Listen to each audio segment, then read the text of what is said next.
কাফির বেঈমানরা আল্লাহর নবীকে গালিগালাজ, অপবাদ এবং শারীরিক মানসিক নির্যাতন করেও যখন আল্লাহর নবীর দাওয়াত থামাতে পারে না, তখন কাফের নেতৃবৃন্দ বৈঠকে বসলেন।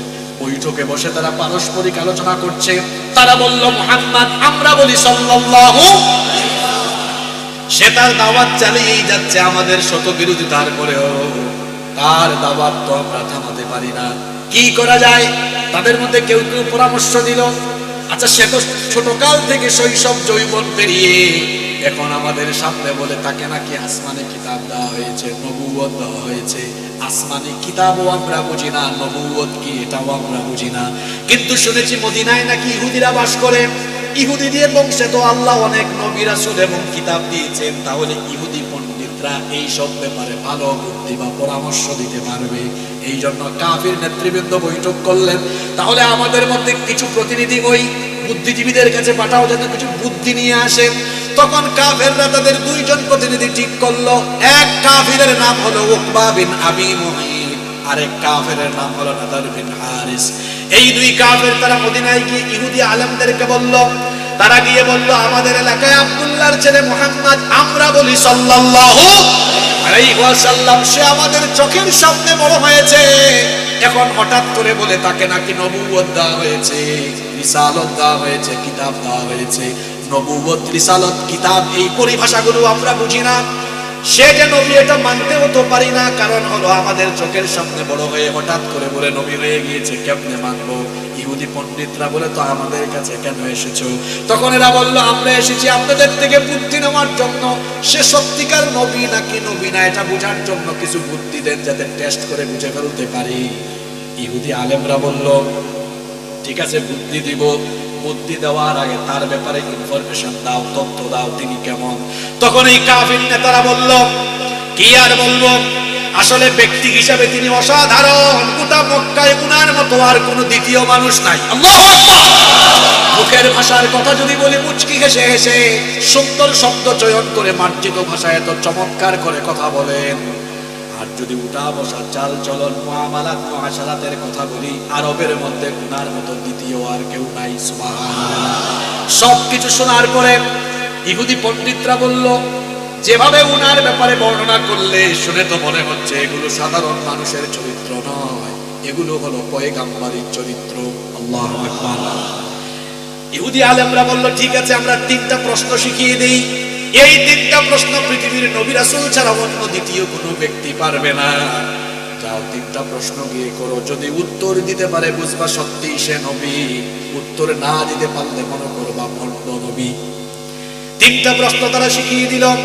এর মধ্যে প্রথম প্রশ্নটি শিখিয়ে দিল, যাও যাও যাও গিয়ে প্রশ্ন করো, শত শত বছর আগে 7 জন যুবক কি কারণে একটা গুহার ভিতরে গিয়েছিল, কত বছর ঘুমিয়েছিল, পুরা ঘটনাটা বিস্তারিত শোনাতে বলো। ঘটনাটা নবীজির আগমনের সময় না শত শত বছর আগের? জোরে বলেন কখনকার? শত শত বছর আগের। 1 নম্বর প্রশ্ন শিখিয়ে দিল, যাও আসহাবে কাহাফ সম্পর্কে জিজ্ঞেস করো। 2 নম্বর প্রশ্নের ব্যাপারে মতবিরোধ আছে, কেউ কেউ বলেছেন 2 নম্বর প্রশ্ন দিয়ে করো রূহ সম্পর্কে, আর কোন কোন তাফসীরের কিতাবে এসেছে তারা শিখিয়ে দিয়েছে 2 নম্বর প্রশ্ন দিয়ে করো মূসা এবং খাদির আলাইহিস সালামের মধ্যকার ঘটনাটি সম্পর্কে। 3 নম্বর প্রশ্ন দিয়ে করো ওই বাদশা সম্পর্কে যাকে আল্লাহ তাআলা পৃথিবীর পূর্ব থেকে পশ্চিম দিগন্ত পর্যন্ত গোটা দুনিয়ার রাজত্ব দিয়েছিলেন, সেই বাদশার নাম হলো যুলকারনাইন। যুলকারনাইনের ব্যাপারে গিয়ে প্রশ্ন করো, জিজ্ঞেস করো।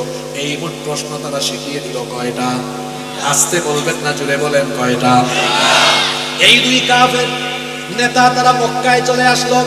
মক্কায় এসে তারা অন্যান্য নেতাদেরকে অবহিত করলো যে আমাদেরকে তো ইহুদি পণ্ডিতরা এই 3টা প্রশ্ন শিখিয়ে দিয়েছে, চলেন আমরা টেস্ট আরম্ভ করি। তারা আল্লাহর নবীর কাছে গেল। আল্লাহর নবীর কাছে গিয়ে তারা বলল, মুহাম্মদ আমরা বলি সাল্লাল্লাহু আলাইহি ওয়াসাল্লাম 3টা প্রশ্ন নিয়ে এসেছি, যদি এই 3টা প্রশ্নের উত্তর দিতে পারো তাহলে আমরা তোমার উপরে ঈমান আনবো, আর যদি জবাব দিতে না পারো বুঝবো এতদিন যা করেছো সব ফাউতাবাজি। আউযুবিল্লাহ। আল্লাহর নবী বললেন, ঠিক আছে তোমরা প্রশ্নগুলো করো। তারা এই 3টা প্রশ্নই করলো। আল্লাহর নবী প্রশ্নগুলো শুনলেন, শোনার পরে বললেন, ঠিক আছে তোমরা বাড়িতে যাও, আমি আগামীকাল তোমাদের প্রশ্নের উত্তর দিব। কোন দিন? আরো জোরে বলেন কোন দিন?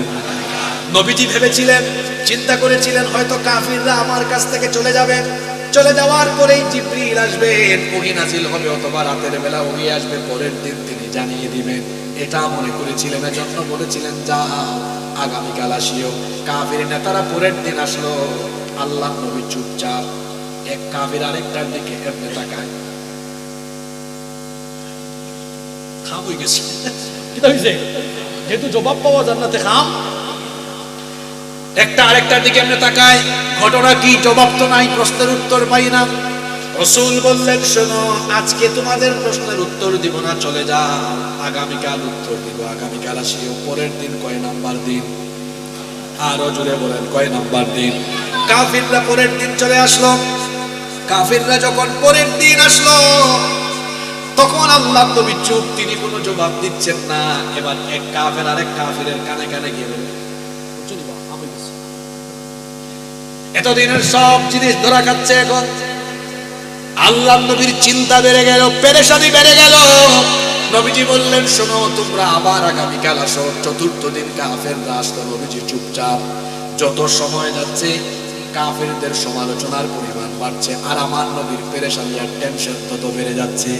আল্লাহ নবী পেরেশানিতে পড়ে গেলেন। এইভাবে করে 3 দিন আর 4 দিন নয়, একটানা 15 দিন চলে গেল। আল্লাহ নবী এই 3টা প্রশ্নের জবাব দিতে পারলেন না। মক্কার অলিতে গলিতে আল্লাহ নবীকে নিয়ে সমালোচনা আরম্ভ হয়ে গেল। আল্লাহ নবীকে নিয়ে সমালোচনা আরম্ভ হলে যিনি নারাজ হন, যিনি নিজে দুঃখিত হন, তিনি কে?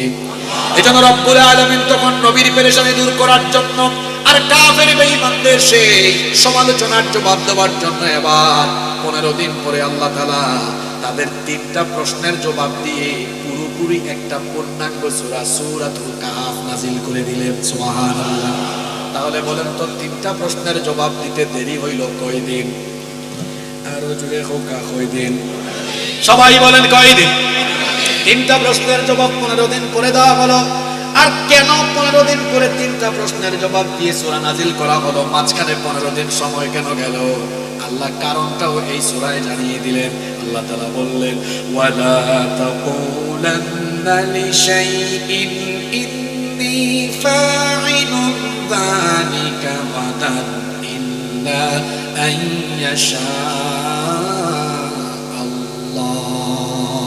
ও নবী, ইনশাআল্লাহ বলা ছাড়া আগামীকাল আপনি কোনো কিছু বলবেন বা করবেন এমনটা আপনি বলতে পারেন?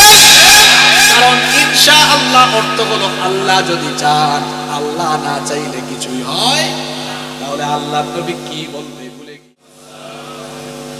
ইন্নাল হামদুলিল্লাহিল্লাযী বিনি'মাতিহি তাতিম্মুস সালিহাত الذي علم القرآن وأكرمنا بالإسلام وأنعم علينا بالإيمان نستغفره ونتوب إليه وأشهد أن لا إله إلا الله وحده لا شريك له وأشهد أن سيدنا وسندنا وحبيبنا وطبيبنا وطبيب أرواحنا محمدا عبد الله ورسوله أرسله بالحق بشيرا ونذيرا وداعيا إلى الله بإذنه وسراجا منيرا أما بعد فقد قال الله تعالى في كلامه المجيد وفي فرقانه الحميد أعوذ بالله من الشيطان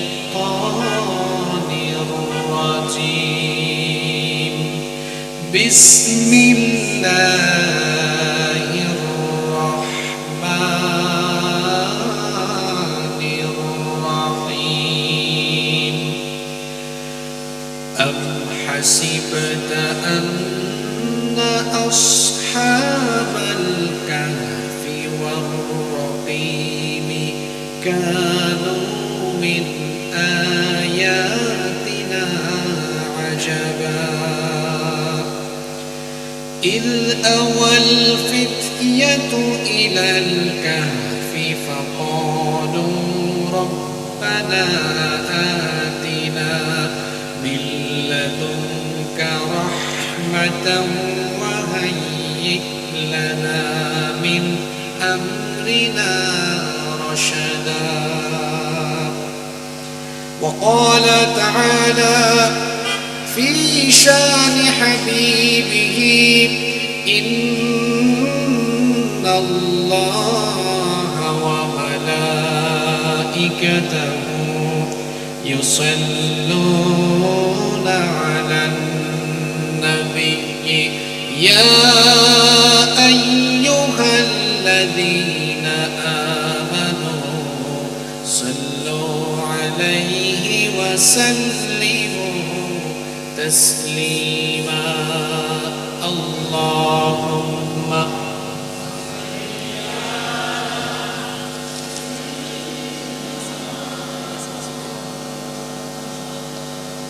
وعلى آل سيدنا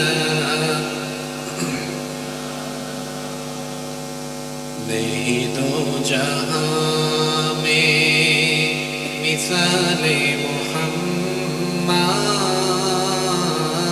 मोहम्मद जमाले खुदा है कमाले मोहम्मद हृदय मोहम्मद अल्लाहुम्मा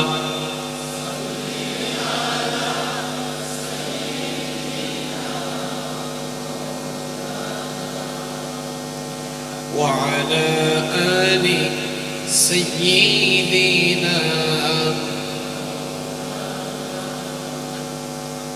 الله يمرنا এই রবি আমার শাহ আল্লাহ يمرنا এই রবি আমার শাহ দমে দমে তনু মনে তারি অনুভব আল্লাহ يمرنا এই রবি আমার শাহ তোমার দুনিয়াতে আমি যেদিকে তাকাই অথই নিয়ামতে ডুবে আছি সবাই তোমার দুনিয়াতে আমি যেদিকে তাকাই অথই নিয়ামতে ডুবে আছি সবাই পাখ পাখালির গানে শুনে তসবিহ কলরা তসবিহ কলরা আল্লাহ আমার রব এই রবি আমার শাহ আল্লাহ আমার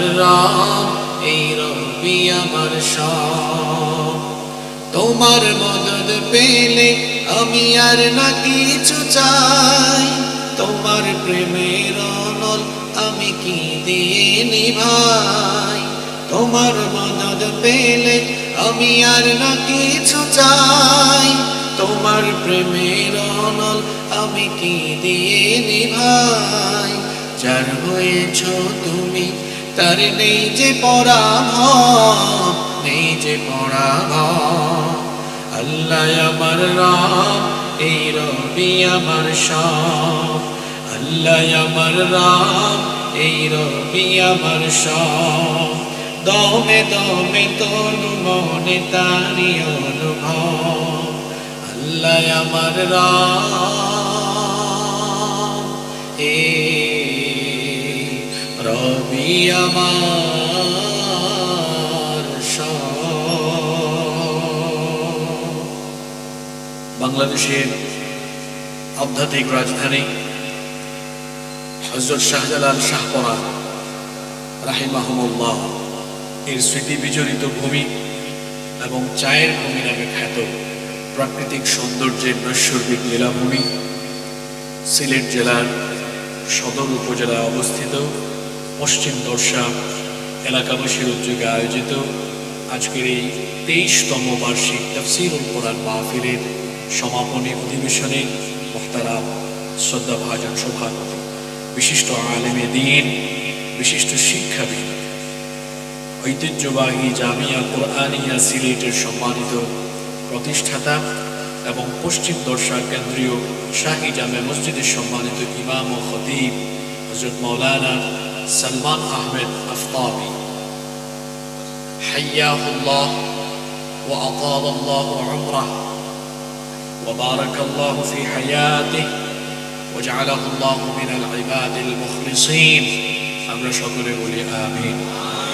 এতক্ষণ কোরআন সুন্নাহর আলোকে অত্যন্ত তাৎপর্যবহ বক্তব্য রেখেছেন বিশিষ্ট আলেমে দ্বীন শাইখুল হাদিস মাওলানা মুফতি মুশাহিদ আলী কাসিমি, হাফিজাহুল্লাহু ওয়া রাআহ ওয়া আতালাল্লাহু উমরাহ ওয়া বারাকাল্লাহু ফি হায়াতিহি।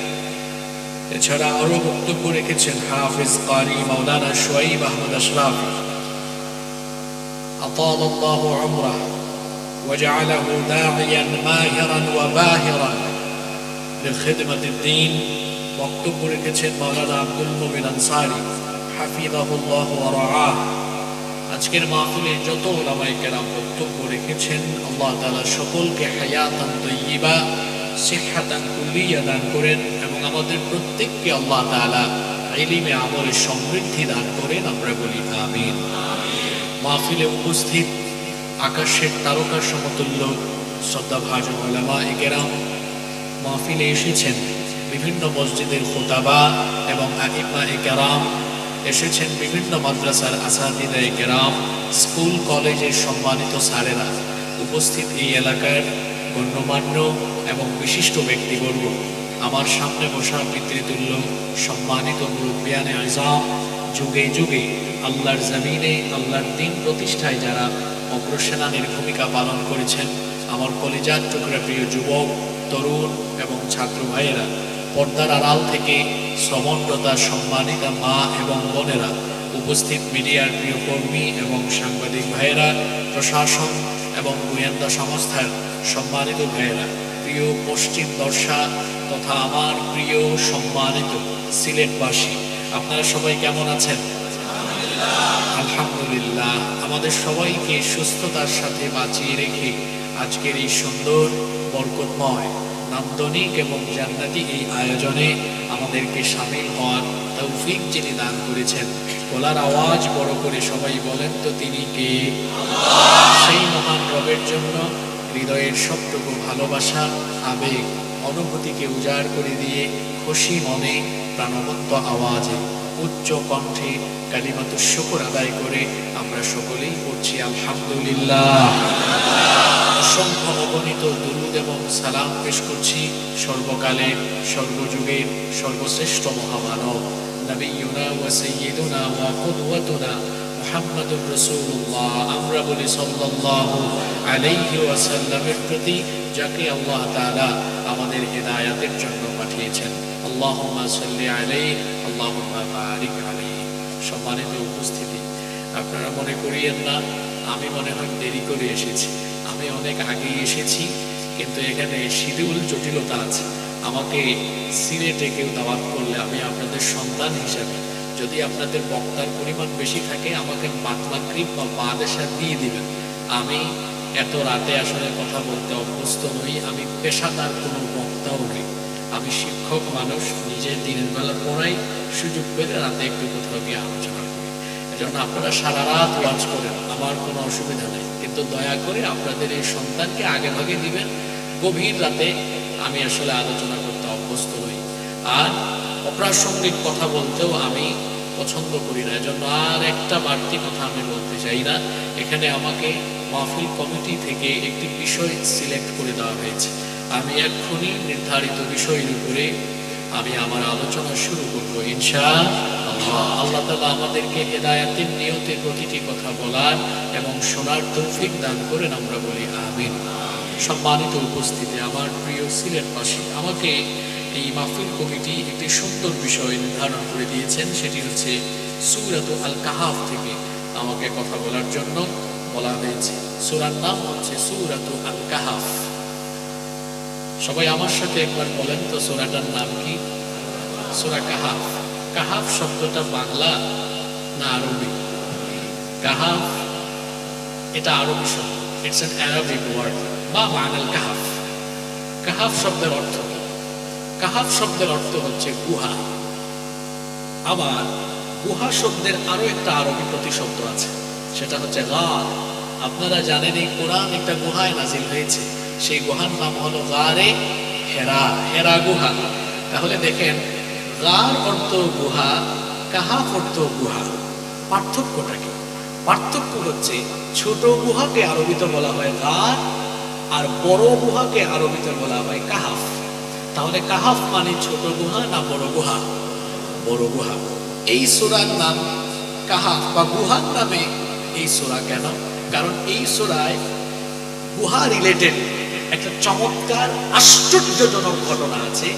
ঘটনাটা হলো এমন, আপনারা আমাকে বলেন তো, আপনারা যখন ঘুমান বড় জোর সর্বোচ্চ একটানা কয় ঘন্টা ঘুমান? আনুমানিক কত থেকে কত হতে পারে? 6, 7, 8 ঘন্টা। এর চেয়ে বেশি কি আপনারা ঘুমান?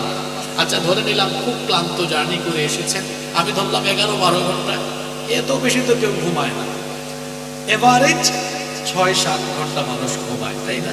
কিন্তু এই সূরায় এমন একটা ঘটনা এসেছে, যেই ঘটনাটি গুহার সাথে সম্পৃক্ত। ওই গুহার মধ্যে 7 জন যুবক একটানা 309 বছর ঘুমিয়েছিল। আল্লাহু আকবার। তাহলে বলেন তো, এই ঘটনাটা স্বাভাবিক না অস্বাভাবিক? আশ্চর্যজনক, অস্বাভাবিক একটি ঘটনা, এবং এই ঘটনাটি গুহার সাথে রিলেটেড, গুহার সাথে সম্পৃক্ত। এজন্য এই সূরাটার নাম হয়েছে গুহার নামে, যদিও এই সূরায় আরো 2টি বিশেষ ঘটনা উল্লেখ আছে। আমরা এই সূরা নিয়ে কথা বলার আগে এই সূরার প্রাইমারি কিছু ইনফরমেশন, প্রাথমিক কিছু তথ্য সংক্ষেপে আপনাদের সামনে আমি তুলে ধরছি। সূরাটির নাম হচ্ছে সূরাতুল আল কাহাফ। এই সূরাটি কোরআনুল কারীমের একেবারে মাঝামাঝিতে 15 নম্বর পারায় অবস্থিত। সূরার সিরিয়াল নাম্বার হচ্ছে 18। সূরাটি নাজিল হয়েছে মক্কায়। এই সূরার রুকু সংখ্যা হচ্ছে 12, আয়াত সংখ্যা হচ্ছে 110। এই সূরা কোরআনুল কারীমের একটি বিশেষ ফজিলতপূর্ণ সূরা। সূরাতুল আল কাহাফ এটি কোরআনে কারীমের একটি বিশেষ ফজিলতপূর্ণ সূরা। এই সূরার ফজিলতের ব্যাপারে অনেকগুলো হাদিস বিভিন্ন হাদিসের কিতাবে বর্ণিত হয়েছে। সহিহ মুসলিমের বর্ণনায় হাদিস এসেছে। হাদিসের বর্ণনাকারী সাহাবী হচ্ছেন আবু দারদা রাদিয়াল্লাহু আনহু। তিনি বলছেন, নবী করিম, আমরা বলি মুহাম্মদ সাল্লাল্লাহু আলাইহি ওয়াসাল্লাম বলেছেন, মান হাফিযা 10 আয়াতিন মিন আউয়ালি সূরাতিল কাহফি উসিমা মিন ফিতনাতিদ দাজ্জাল। ওয়া ফি রিওয়ায়াতিন উখরা, মান হাফিযা 10 আয়াতিন মিন আখিরি সূরাতিল কাহফি উসিমা মিন ফিতনাতিদ দাজ্জাল। আল্লাহ নবী বলেছেন, যে ব্যক্তি সূরাতুল আল কাহাফের প্রথম দিকের 10টা আয়াত, অন্য রিওয়ায়াতে এসেছে শেষের দিকের 10টা আয়াত মুখস্থ করবে, তার মানে হলো যে ব্যক্তি সূরা কাহাফের প্রথম অথবা শেষের দিকের 10টা আয়াত মুখস্থ করবে, আল্লাহ নবী বলেছেন ওই ব্যক্তিকে আল্লাহ তাআলা দাজ্জালের ফিতনা থেকে বাঁচিয়ে দিবেন। দাজ্জাল হলো দুনিয়ার আপকামিং ক্যারেক্টার। পৃথিবীর সূচনা লগ্ন থেকে নিয়ে আজ পর্যন্ত, আজ থেকে নিয়ে কিয়ামত পর্যন্ত পৃথিবীতে যত ফিতনা হয়েছে বা হবে, তার মধ্যে সর্বাপেক্ষা ভয়ঙ্কর ফিতনার নাম হলো দাজ্জালের ফিতনা। দাজ্জালের ফিতনা হলো পৃথিবীর সবচেয়ে ডেঞ্জারাস, ভয়াবহ ফিতনা। এই জন্য আল্লাহর প্রেরিত প্রত্যেক পয়গম্বর তাদের উম্মতদেরকে দাজ্জালের ভয়াবহ ফিতনার ব্যাপারে সতর্ক করেছেন। বুখারী এবং মুসলিমের বর্ণনায় হাদিস এসেছে, সাইয়েদনা আনাস ইবনে মালিক রাদিয়াল্লাহু আনহু হাদিসটি বর্ণনা করেছেন। তিনি বলেছেন, আল্লাহ নবী বলেছেন, মা মিন নাবিয়্যিন ইল্লা ওয়াকাদ আনযারা উম্মাতাহুল আ'ওয়ার আল কাযযাব। এমন কোন নবী নাই, এমন কোন রাসূল নাই যে নবী তার উম্মতকে দাজ্জালের ফিতনার ব্যাপারে সতর্ক করেন নাই। এক চোখা কানা দাজ্জালের ব্যাপারে প্রত্যেক নবী এবং রাসূলরা তাদের উম্মতকে সতর্ক করেছেন। কারণ পৃথিবীর শুরু থেকে নিয়ে কিয়ামত পর্যন্ত পৃথিবীতে যত ফিতনা হবে তার চাইতে ভয়াবহ ফিতনা হবে, সবচেয়ে ভয়াবহ ফিতনা হবে দাজ্জালের ফিতনা। দাজ্জাল পৃথিবীতে চলে এসেছে, তার আত্মপ্রকাশ বাকি। রাসূলের জামানায়ও দাজ্জাল ছিল। ফাতিমা বিনতে কাইস রাদিয়াল্লাহু আনহার লম্বা সেই হাদিস, এটা আপনারা অন্য কোনো আলোচনা থেকে বা কিতাব থেকে জেনে নেবেন। দাজ্জাল এক অচেনা অজানা দ্বীপের মধ্যে বন্দী হয়ে আছে। ইহুদিরা হলো দাজ্জালের রূহানি সন্তান। ইহুদিরা দাজ্জালীয় কর্মকাণ্ড সারা দুনিয়ায় আঞ্জাম দিবে। দাজ্জাল এখন অচেনা অজানা এক দ্বীপে বন্দী আছে। কিয়ামতের আগ মুহূর্তে ইমাম মাহদির আগমনের আগে ইমাম মাহদি আসার পরে দাজ্জাল আসবে। দাজ্জাল যখন আসবে তাকে আবার কতলের জন্য ঈসা আলাইহিস সালামকে যিনি দুনিয়ায় পাঠাবেন, জোরে বলেন তিনি কে? দাজ্জালের ফিতনা হলো পৃথিবীর ভয়ঙ্কর ফিতনা। সে হবে এক চোখা কানা। এই দাজ্জাল হবে বিরাট ভয়ঙ্কর আকৃতির। তার এক হাতে থাকবে জান্নাত, তার এক হাতে থাকবে জাহান্নাম। সারা পৃথিবীতে সে তাণ্ডব লীলা চালাবে। আল্লাহ তাকে এমন বিশেষ বিশেষ কিছু ক্ষমতা দিবেন, এগুলো দিয়ে মানুষকে সে ঈমান হারা করার অপচেষ্টা চালাবে। এই জামানা হলো আখিরি জামানা, শেষ জামানায় দাজ্জাল আসবে। আল্লাহ নবী সূরা কাহাফের ব্যাপারে এমন শিখিয়েছেন, যে ব্যক্তি সূরা কাহাফের প্রথম অথবা শেষ দিকের 10টা আয়াত মুখস্থ রাখবে, ওই ব্যক্তিকে দাজ্জালের ভয়াবহ ফিতনা থেকে যিনি বাঁচিয়ে দিবেন তিনি কে? আবার জুমার দিনের বিশেষ আমল হলো সূরাতু আল কাহাফ। আল্লাহ নবী বলেছেন, মান ক্বারাআ সূরাতাল কাহফি ফি ইয়াউমিল জুমআতি আদাআ লাহু মিনান নূরি মা বাইনাল জুমআতাইন। যেই ব্যক্তি জুমার দিনে সূরাতু আল কাহাফ তেলাওয়াত করবে, 2 জুমার মধ্যবর্তী সময়টাকে তার জন্য যিনি আলোকিত বানিয়ে দিবেন তিনি কে? এই জন্য জুমার দিনে আপনারা সূরা কাহাফ তেলাওয়াত করা মিস করবেন না। বাড়ি থেকে যত মা বোনেরা শুনছেন তাদেরকেও বলবো, জুমার দিনে সূরা কাহাফের তেলাওয়াতের আমলটা মিস করবেন না। আল্লাহ নবী আরো বলেছেন, মান ক্বারাআ সূরাতাল কাহফি ইয়াউমাল জুমআতি সাতাআ লাহু নূরুম মিন তাহতি কদামিহি ইলা আনানিস সামা। আল্লাহ নবী বলেছেন, যে ব্যক্তি জুমার দিনে সূরা কাহাফ তেলাওয়াত করবে, আল্লাহ ওই ব্যক্তির পায়ের তলা থেকে নিয়ে আকাশের উচ্চতা পর্যন্ত মাঝখানের এই জায়গাটুকু আল্লাহ তার জন্য নূর দিয়ে ভরপুর করে দিবেন। সুবহানাল্লাহ। শুধু তাই নয়, আল্লাহ নবী আরো বলেছেন, ইয়াদুইকু বিহি ইয়াউমাল কিয়ামা। জুমার দিনে যারা সূরা কাহাফ পড়বে, কিয়ামতের দিনে আল্লাহ তাকে একটা বিশেষ নূর দান করবেন, যার মাধ্যমে কিয়ামতের পেরেশানি দূর হয়ে যাবে। শুধু তাই নয়, আল্লাহ নবী বলেছেন, গফিরা লাহু মা বাইনাল জুমআতাইন। জুমার দিনে যারা সূরা কাহাফ তেলাওয়াত করবে, 2 জুমার মধ্যবর্তী সকল সগীরা গুনাহ আল্লাহ তার মাফ করে দিবে। এজন্য জুমার দিনে আপনারা সূরা কাহাফ তেলাওয়াত করবেন তো? যদি বলেন করবেন তো? আর চেষ্টা করেন প্রথম দিকের 10 আয়াত বা শেষের দিকের 10টা আয়াত মুখস্থ রাখতে। তাহলে দাজ্জালের ফিতনা থেকে আমাকে আপনাকে যিনি বাঁচিয়ে দিবেন, জোরে বলেন তো তিনি কে? কোরআনুল কারীমের প্রত্যেকটা সূরা বা আয়াত নাজিল হওয়ার পেছনে একটা হিস্ট্রি ব্যাকগ্রাউন্ড থাকে, যেটাকে উলুমুল কোরআনের পরিভাষায় বলা হয় সাবাবুন নুজুল। এই সূরা নাজিলেরও একটি বিশেষ প্রেক্ষাপট আছে, একটা সুন্দর চমৎকার ঘটনা আছে। সেই ঘটনাটা উল্লেখ করছি। আপনাদের কষ্ট হচ্ছে? এই সূরাটি আল্লাহ নবীর মাক্কি জিন্দেগির মাঝামাঝি সময়ে নাজিল হয়েছে।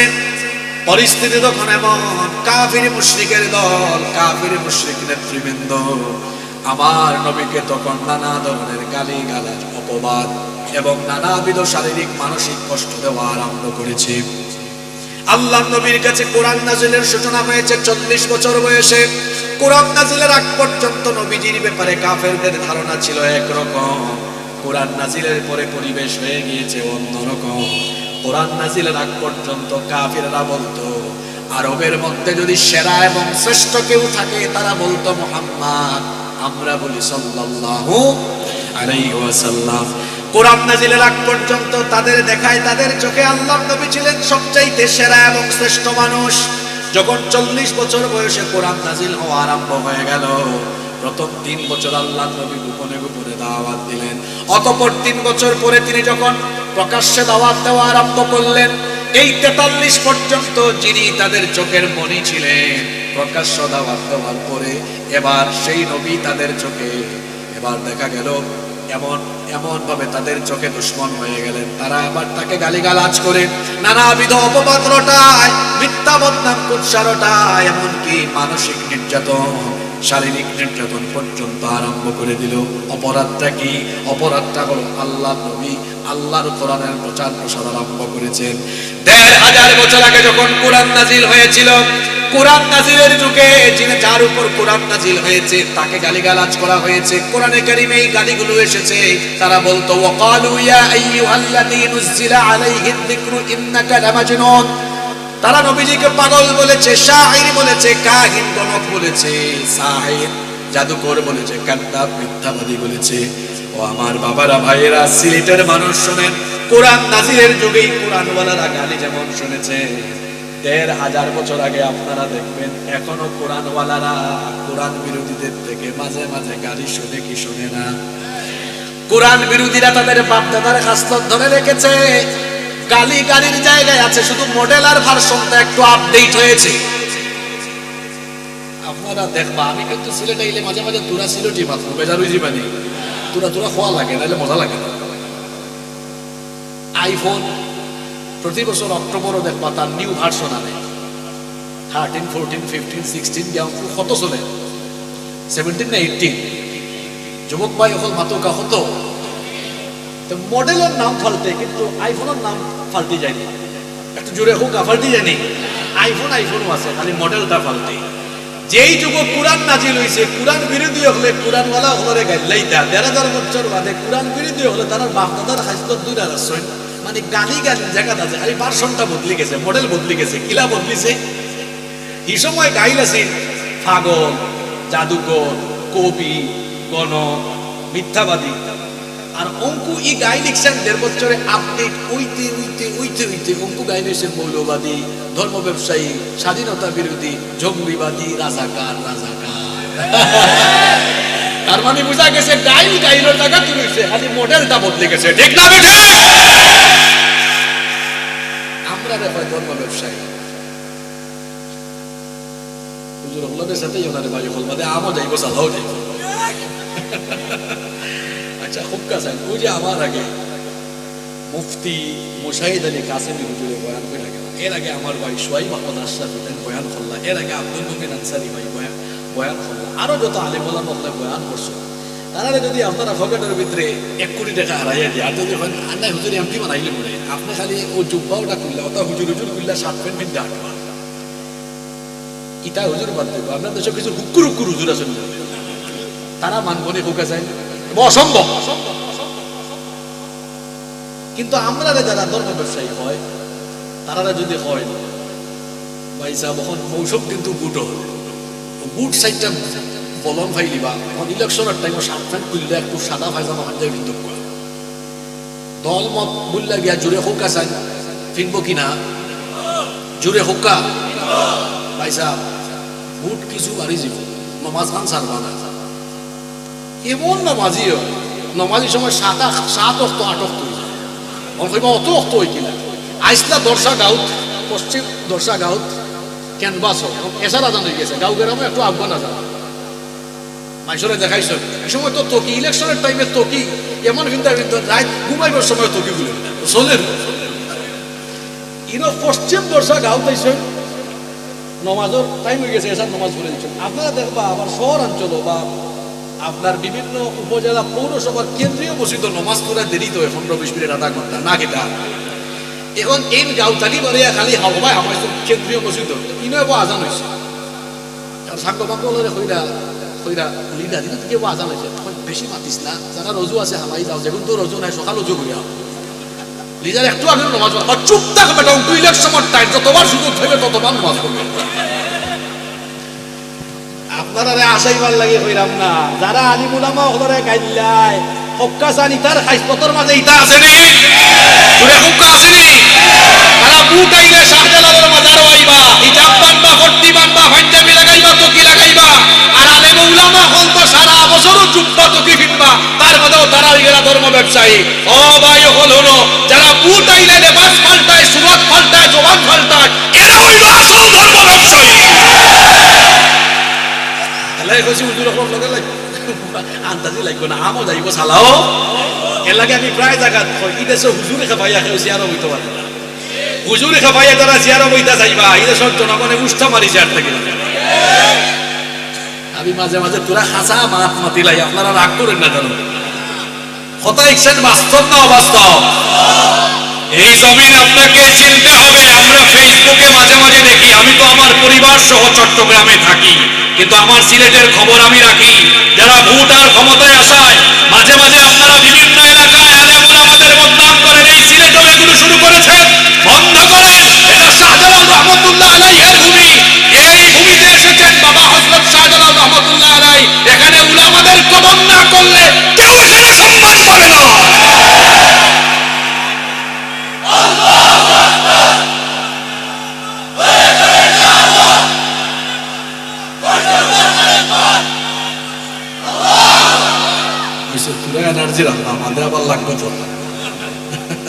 যারা উবাই রয়েছে চিন্তা করা আপনার খবর বিষয়টু, কারণ আমরা দেখি এরা দেখবানে তুরাবাদ আমার কাছে কথা বলে। আর আমরা এই ভাই আরামে বুঝে আছেন, আজকের দিনও বড় বাবা, কুয়াশা নাই, ঠান্ডা নাই, কিতাব বাবা অকল ভাই অকল আরাম লাগে না, কিন্তু মজা আছে না, ইনো মজা এখানে হাদিস শরীফ থেকে উঠো কেন আদি বলা বা অকল আসে, মানে ইনো খালি সকিনা না জিনিস, আবার আপনার আর গাঁর সকিনা নাই, ই আরো সকিনা। আর এরা উবাই রয়েছেন, হয়তো হকায় খেলে বইছেন, আইরা অত কষ্ট ওরা খাওয়ার উপরে বইছেন, এই খাদমা অত কষ্ট করবার লাগে খেয়ে হয়েছে, কিন্তু জায়গা রয়েছে। আমি ফয়লা থেকে ভাবলাম, যখন হুজুরে দোয়া করলাম এই বুঝছি, আমি চিন্তা করলাম এরা উবাই রয়েছেন। পরে ভাবলাম সম্ভবত এরা খবর বিষ বইটা হবে, অঙ্ক দেখার খেলগুলো বইরা বাদে বুঝলাম যে না, এরা আসলে অন্য কোনো সমস্যা। আয়ুক্কা ভিতরে আমি বেশি লম্বাও আজুজ করি না, আর পুরা সময় বাকি আছে, বাক্কা তত্ত্ব দিয়ে আছে। আর যে বিষয় দিস এটা কিন্তু খুব সাংঘাতিক বিষয় আছে। সূরা কিতা জোরে হোক, সূরা কিতা এটা গুহার সূরা, দেখবা না একটু বাদে গুহার ভিতরে আমায় কিতা হইছে খাম আয়ুক্কা আমায় যে কয় কষ্ট হয়ে যাবে আপনারা। কি বলেছিলাম, কোরআন নাজিরের আগ পর্যন্ত একরকম, কোরআন নাজির হওয়ার পরে দৃষ্টিভঙ্গি। কাফির বেঈমানরা আল্লাহর নবীকে গালিগালাজ, অপবাদ এবং শারীরিক মানসিক নির্যাতন করেও যখন আল্লাহর নবীর দাওয়াত থামাতে পারে না, তখন কাফের নেতৃবৃন্দ বৈঠকে বসলেন। বৈঠকে বসে তারা পারস্পরিক আলোচনা করছে। তারা বলল, মুহাম্মদ, আমরা বলি সাল্লাল্লাহু, সে তার দাওয়াত চালিয়েই যাচ্ছে, আমাদের শত বিরোধিতার পরেও তার দাওয়াত তো আমরা থামাতে পারি না, কি করা যায়? তাদের মধ্যে কেউ কেউ পরামর্শ দিল, আচ্ছা সে তো ছোটকাল থেকে শৈশব যৌবন পেরিয়ে এখন আমাদের সামনে বলে তাকে নাকি আসমানি কিতাব দেওয়া হয়েছে, নবুয়ত দেওয়া হয়েছে। আসমানি কিতাবও আমরা বুঝি না, নবুয়ত কি এটাও আমরা বুঝি না, কিন্তু শুনেছি মদিনায় নাকি ইহুদিরা বাস করে, ইহুদিদের বংশে তো আল্লাহ অনেক নবী রাসূল এবং কিতাব দিয়েছেন, তাহলে ইহুদি পণ্ডিতরা এই সব ব্যাপারে ভালো বুদ্ধি বা পরামর্শ দিতে পারবে। এই জন্য কাফির নেতৃবৃন্দ বৈঠক করলেন, তাহলে আমাদের মধ্যে কিছু প্রতিনিধি ওই বুদ্ধিজীবীদের কাছে পাঠাও, যাতে কিছু বুদ্ধি নিয়ে আসে। তখন কাফেররা তাদের দুইজন প্রতিনিধি ঠিক করলো। এক কাফিরের নাম হলো উকবা বিন আবি মুঈত, আরেক কাফেরের নাম হলো নাদার বিন হারিস। এই দুই কাফের তারা মদিনায় গিয়ে ইহুদি আলেমদেরকে বলল, তারা গিয়ে বলল, আমাদের এলাকায় আব্দুল্লাহর ছেলে মুহাম্মদ, আমরা বলি সাল্লাল্লাহু আলাইহি ওয়াসাল্লাম, সে আমাদের চোখের সামনে বড় হয়েছে, এখন হঠাৎ করে বলে তাকে নাকি নবুয়ত দেওয়া হয়েছে, রিসালত দেওয়া হয়েছে, কিতাব দেওয়া হয়েছে। নবুয়ত, রিসালত, কিতাব এই পরিভাষাগুলো আমরা বুঝি না, সে যে নবী এটা মানতেও তো পারি না, কারণ হলো আমাদের চোখের সামনে বড় হয়ে হঠাৎ করে বলে নবী হয়ে গিয়েছে, কেমনে মানবো? ইহুদি পণ্ডিতরা বলে, তো আমাদের কাছে কেন এসেছো?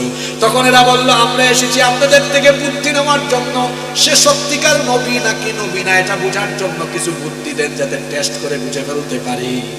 ইহুদি আলেমরা বলল, ঠিক আছে বুদ্ধি দিব, বুদ্ধি দেওয়ার আগে তার ব্যাপারে ইনফরমেশন দাও, তথ্য দাও, তিনি কেমন। তখন এই কাফির নেতারা বলল, কি আর বলবো, আসলে ব্যক্তি হিসাবে তিনি অসাধারণ, গোটা মক্কায় উনার মতো আর কোনো দ্বিতীয় মানুষ নাই। আল্লাহু আকবার। মুখের ভাষার কথা যদি বলি মুচকি হেসে হেসে সুন্দর শব্দ চয়ন করে মার্জিত ভাষায় এত চমৎকার করে কথা বলেন। আর যদি উঠা বসা চাল চলন মুআমালাত মুআশারাতের কথা বলি, আরবের মধ্যে উনার মতো দ্বিতীয় আর কেউ নাই। সুবহানাল্লাহ। সবকিছু শোনার পরে ইহুদি পণ্ডিতরা বলল, যেভাবে উনার ব্যাপারে বর্ণনা করলে শুনে তো মনে হচ্ছে এগুলো সাধারণ মানুষের চরিত্র নয়, এগুলো হলো পয়গাম্বরের চরিত্র। আল্লাহু আকবার। ইহুদি আলেমরা বলল, ঠিক আছে, আমরা তিনটা প্রশ্ন শিখিয়ে দেই। এই তিনটা প্রশ্ন পৃথিবীর নবী রাসূল ছাড়া অন্য দ্বিতীয় কোনো ব্যক্তি পারবে না। যাও, তিনটা প্রশ্ন গিয়ে করো, যদি উত্তর দিতে পারে বুঝবা সত্যি সে নবী, উত্তর না দিতে পারলে মনে করবা ভণ্ড নবী। তিনটা প্রশ্ন তারা শিখিয়ে দিল। এর মধ্যে প্রথম প্রশ্নটি শিখিয়ে দিল, যাও যাও যাও গিয়ে প্রশ্ন করো, শত শত বছর আগে 7 জন যুবক কি কারণে একটা গুহার ভিতরে গিয়েছিল, কত বছর ঘুমিয়েছিল, পুরা ঘটনাটা বিস্তারিত শোনাতে বলো। ঘটনাটা নবীজির আগমনের সময় না শত শত বছর আগের? জুড়ে বলেন কখনকার? শত শত বছর আগের। 1 নম্বর প্রশ্ন শিখিয়ে দিল, যাও আসহাবে কাহাফ সম্পর্কে জিজ্ঞেস করো। 2 নম্বর প্রশ্নের ব্যাপারে মতবিরোধ আছে, কেউ কেউ বলেছেন 2 নম্বর প্রশ্ন নিয়ে করো রূহ সম্পর্কে। আর কোন কোন তাফসীরের কিতাবে এসে তারা শিখিয়ে দিয়েছে 2 নম্বর প্রশ্ন নিয়ে করো মূসা এবং খাদির আলাইহিস সালামের মধ্যকার ঘটনাটি সম্পর্কে। 3 নম্বর প্রশ্ন দিয়ে করো ওই বাদশা সম্পর্কে যাকে আল্লাহ তাআলা পৃথিবীর পূর্ব থেকে পশ্চিম দিগন্ত পর্যন্ত গোটা দুনিয়ার রাজত্ব দিয়েছিলেন। সেই বাদশার নাম হলো যুলকারনাইন। যুলকারনাইনের ব্যাপারে গিয়ে প্রশ্নগুলো জিজ্ঞেস করো। এই মোট প্রশ্ন তারা শিখিয়ে দিল কয়টা? আসতে বলবেন না, জুড়ে বলেন কয়টা? এই 2 কাফের নেতা তারা মক্কায় চলে আসলো। মক্কায় এসে তারা অন্যান্য নেতাদেরকে অবহিত করলো যে আমাদেরকে তো ইহুদি পণ্ডিতরা এই 3টা প্রশ্ন শিখিয়ে দিয়েছে, চলেন আমরা টেস্ট আরম্ভ করি। তারা আল্লাহর নবীর কাছে গেল। আল্লাহর নবীর কাছে গিয়ে তারা বলল, মুহাম্মদ, আমরা বলি সাল্লাল্লাহু আলাইহি ওয়াসাল্লাম, 3টা প্রশ্ন নিয়ে এসেছি, যদি এই 3টা প্রশ্নের উত্তর দিতে পারো তাহলে আমরা তোমার উপরে ঈমান আনবো, আর যদি জবাব দিতে না পারো বুঝবো এতদিন যা করেছো সব ফাউতাবাজি। আউযুবিল্লাহ। আল্লাহর নবী বললেন, ঠিক আছে তোমরা প্রশ্নগুলো করো। তারা এই 3টা প্রশ্নই করলো। আল্লাহর নবী প্রশ্নগুলো শুনলেন, শোনার পরে বললেন, ঠিক আছে তোমরা বাড়িতে যাও, আমি আগামীকাল তোমাদের প্রশ্নের উত্তর দিব। কোন দিন? আরো জোরে বলেন কোন দিন? নবীজি ভেবেছিলেন, চিন্তা করেছিলেন হয়তো কাফিররা আমার কাছ থেকে চলে যাবে, চলে যাওয়ার পরেই জিবরিল আসবেন, ওহী নাজিল হবে, অথবা রাতের বেলা ওহী আসবে, পরের দিন তিনি জানিয়ে দিবেন, এটা মনে করেছিলেন। এজন্য বলেছিলেন, যাও আগামীকাল আসিও। কাফির নেতারা পরের দিন আসলো। আল্লাহ নবী চুপচাপ। এক কাফির আরেকটার দিকে এমনি তাকায়, খাম হয়ে গেছে, কি হইছে? যেহেতু জবাব পাওয়া জান্নাতে খাম। একটা আরেকটার দিকে এমনি তাকায়, ঘটনা কি? জবাব তো নাই, প্রশ্নের উত্তর পাই না। রাসূল বললেন, শোনো, আজকে তোমাদের প্রশ্নের উত্তর দিব না, চলে যাও, আগামীকাল উত্তর দিব, আগামীকাল আসিও। পরের দিন কয় নাম্বার দিন? আরো জোরে বলেন কয় নাম্বার দিন? কাফিররা পরের দিন চলে আসলো। কাফিররা যখন পরের দিন আসলো তখন আল্লাহর নবী চুপ, তিনি কোনো জবাব দিচ্ছেন না। এবার এক কাফের আরেক কাফিরের কানে কানে গিয়ে বলে, এতদিনের সব জিনিস ধরা খাচ্ছে। এখন আল্লাহর নবীর চিন্তা বেড়ে গেল, পেরেশানি বেড়ে গেল। নবীজি বললেন, শোনো, তোমরা আবার আগামীকাল আসো। 4র্থ দিন কাফেররা আসলো। নবীজি চুপচাপ। যত সময় যাচ্ছে কাফেরদের সমালোচনার পরিমাণ বাড়ছে, আর আমার নবীর পেরেশানি আর টেনশন তত বেড়ে যাচ্ছে। আল্লাহর নবী পেরেশানিতে পড়ে গেলেন। এইভাবে করে 3 দিন আর 4 দিন নয়, একটানা 15 দিন চলে গেল। আল্লাহর নবী এই 3টা প্রশ্নের জবাব দিতে পারলেন না। মক্কার অলিতে গলিতে আল্লাহর নবীকে নিয়ে সমালোচনা আরম্ভ হয়ে গেল। আল্লাহর নবীকে নিয়ে সমালোচনা আরম্ভ হলে যিনি নারাজ হন, যিনি নিজে দুঃখিত হন, তিনি কে? এজন্য রব্বুল আলামিন তখন নবীর পেরেশানি দূর করার জন্য আর কাফের বেঈমানদের সেই সমালোচনার জবাব দেওয়ার জন্য এবার 15 দিন পরে আল্লাহ তাআলা তাদের 3টা প্রশ্নের জবাব দিয়ে পুরোপুরি একটা পূর্ণাঙ্গ সূরা সূরাতুল কাহফ নাজিল করে দিলেন। সুবহানাল্লাহ। তাহলে বলেন তো 3টা প্রশ্নের জবাব দিতে দেরি হইল কয় দিন? আরো জোরে হোক, কয় দিন? সবাই বলেন কয় দিন? তিনটা প্রশ্নের জবাব 15 দিন পরে দেওয়া হলো। আর কেন 15 দিন পরে তিনটা প্রশ্নের জবাব দিয়ে সূরা নাজিল করা হলো, মাঝখানে 15 দিন সময় কেন গেল, আল্লাহ কারণটাও এই সূরায় জানিয়ে দিলেন। আল্লাহ তাআলা বললেন, ওয়ালা তাকুলান্না লিশাইইন ইন্নী ফাইলুন যালিকা গাদান ইল্লা আইয়াশা আল্লাহ। ও নবী, ইনশাআল্লাহ বলা ছাড়া আগামীকাল আপনি কোনো কিছু বলবেন বা করবেন এমনটা আপনি বলতে পারেন? কারণ ইনশাআল্লাহ অর্থ হলো আল্লাহ যদি চান, আল্লাহ না চাইলে কিছুই হয়। তাহলে আল্লাহ নবী কি বলতে ভুলে গিয়েছিলেন? জুড়ে হুকাতে মাত্র আমি টায়ার্ড হয়ে গেলাম। আল্লাহ নবী কিতাব হরিয়েছেন বলেছেন ইনশাআল্লাহ ভাব কইছেন না, এর লাগে আল্লাহ জবাব দিতে দেরি করছেন ওদের। তাহলে বুঝা গেছে ইনশাআল্লাহ হওয়ার গুরুত্ব আছে না কিতা? অঙ্ক তো পশ্চিমা দুনিয়ার কালচার আছে আমরা এলাকা, কিন্তু কিতা ইনশাআল্লাহ নাই, অঙ্ক কিতা ওকে ওকে ভাই ঠিক আছে, ইনশাআল্লাহ তো নাই। আবার ইনশাআল্লাহ থাকলেও ইনশাআল্লাহর সঠিক ব্যবহার হন, অপব্যবহার হন। কিলা অপব্যবহার হন দেখেন না, নেই চিত্র জগৎ তারা কইবা আমার লাগে দোয়া করবা, ও আগামী ঈদ আমার একটা ছবি মুক্তি পাইব ইনশাআল্লাহ। এটা ইনশাআল্লাহর সঠিক ব্যবহার না অপব্যবহার। এই নারাজনে কইরা আমার আগামী কাল গান একটা আইব ইনশাআল্লাহ, এটা ইনশাআল্লাহর সঠিক ব্যবহার না অপব্যবহার। একটা করে আমরা গাও আগামী সপ্তাহে আমরা যাত্রা ফলা করব, কনসার্ট করে নেব ইনশাআল্লাহ, এটা সঠিক ব্যবহার না অপব্যবহার, এটা অপব্যবহার।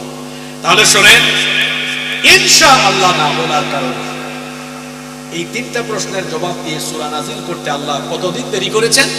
15 দিন।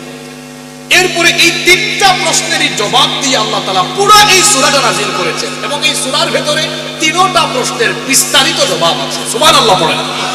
আজকে আমি তিনটা ঘটনা বলবো না, তিনটা বলতে তো 3 দিন ওয়াজ করা লাগবে। আজকে শুধু প্রথম ঘটনা, যেটা কাহাফের সাথে, আসহাবে কাহাফের সাথে সম্পৃক্ত, এই ঘটনা বলবো, এবং এই ঘটনা থেকে বর্তমান সময়ে কি শিক্ষা আছে সেই শিক্ষাগুলো আমরা আজকে বের করে মোনাজাত করে বাড়ি যাবো ইনশাআল্লাহ। আপনারা কষ্ট হয়ে যাননি, তোরা বোয়া যাই মনে আর 15-20 মিনিট। তাহলে প্রথম প্রশ্নটা কি ছিল? আসহাবে কাহাফ শব্দ, জোরে হোক আসহাবে। রব্বুল আলামিন এই প্রশ্নের জবাব দিয়েছেন সর্বমোট 16টা আয়াতে। কথা বুঝে থাকলে বলেন, এই প্রশ্নের জবাব দিয়েছেন আল্লাহ কয়টা আয়াতে? 16টা আয়াতে জবাব দিয়েছেন। 9 নম্বর আয়াত থেকে আল্লাহ তাআলা এই প্রশ্নের জবাব দেওয়া আরম্ভ করলেন। আর ঘটনাটা আল্লাহ কিভাবে শুরু করলেন শুনেন, যারা পারেন আমার সাথে বলেন, আম হাসিবতা আন্না আসহাবাল কাহফি ওয়ার রাকিম কানু মিন আয়াতিনা আজাবা। ও নবী, আপনি এদের কাছ থেকে প্রশ্ন শুনে হয়তো ধারণা করছেন, মনে করছেন আসহাবে কাহাফ গুহাবাসী রাকিববাসীদের ঘটনা হয়তো আমার নিদর্শন সমূহের মধ্যে কোনো আশ্চর্যজনক ঘটনা হবে। হ্যাঁ, অবশ্যই এটা একটা আশ্চর্যজনক, অস্বাভাবিক, বড় চমৎকার আশ্চর্যজনক একটা ঘটনা। ও নবী, তারা যে প্রশ্নটা করলো একেবারে অথেন্টিক সোর্স থেকে পূর্ণাঙ্গভাবে সত্যতার সাথে এই ঘটনা আমি এখন আপনার সামনে বয়ান করছি। এজন্য আল্লাহ তাআলা এভাবে বললেন, নাহনু নাকুসু আলাইকা নাবাহুম বিল হক। ও নবী, আমি আপনার কাছে অথেন্টিক সোর্সের ভিত্তিতে অথেন্টিক ভাবে নির্ভেজাল এবং ফ্রেশ করে এই ঘটনা আপনার সামনে বর্ণনা করছি। ও নবী, ঘটনাটা শুনেন। আল্লাহ এবার নবীর মাধ্যমে ঘটনাটা আমাদেরকে জানিয়ে দিলেন।